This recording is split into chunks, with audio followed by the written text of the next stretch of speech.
Hello po, ngayon pag-aralan natin yung multiplying binomials, okay? Using Box method.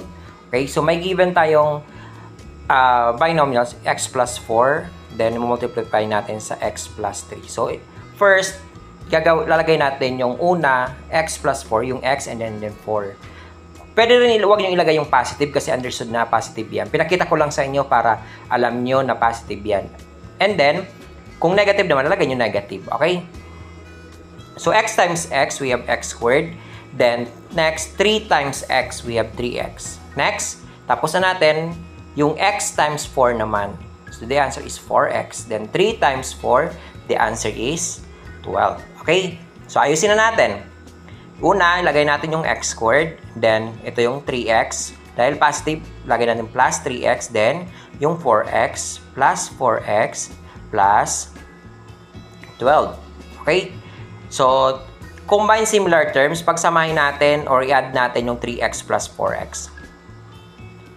3x at saka 4x. Then, 3x plus 4x, the answer is 7x plus 12. So, the answer is x squared plus 7x plus 12. Next example.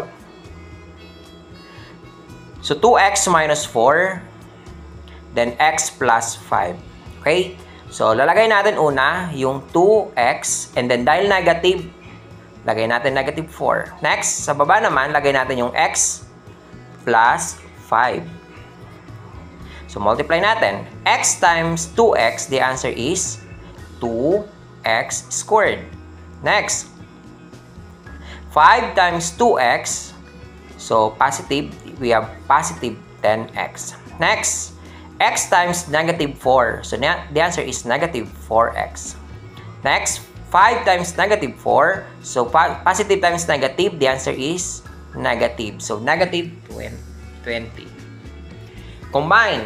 So, 2x squared, 10x, then minus, dahil negative yun, minus 4x, minus 20. Minus 20. Okay. 2x squared, copy natin yung 2x squared. Magkaiba ang sign ng 10 at saka negative ng 4, tama? So, kung ano yung sign ng malaking number, yun ang gamitin natin. Dahil ang malaking number natin is 10, so positive 6 ang sagot natin. So, 6x. So, 2x squared plus 6x minus 20. Okay? So, next. So, try ninyo sagutan yung 3x minus 2, then x minus 4. Okay? Ilagay nyo lang sa baba yung sagot ninyo. Okay? Thank you and good luck.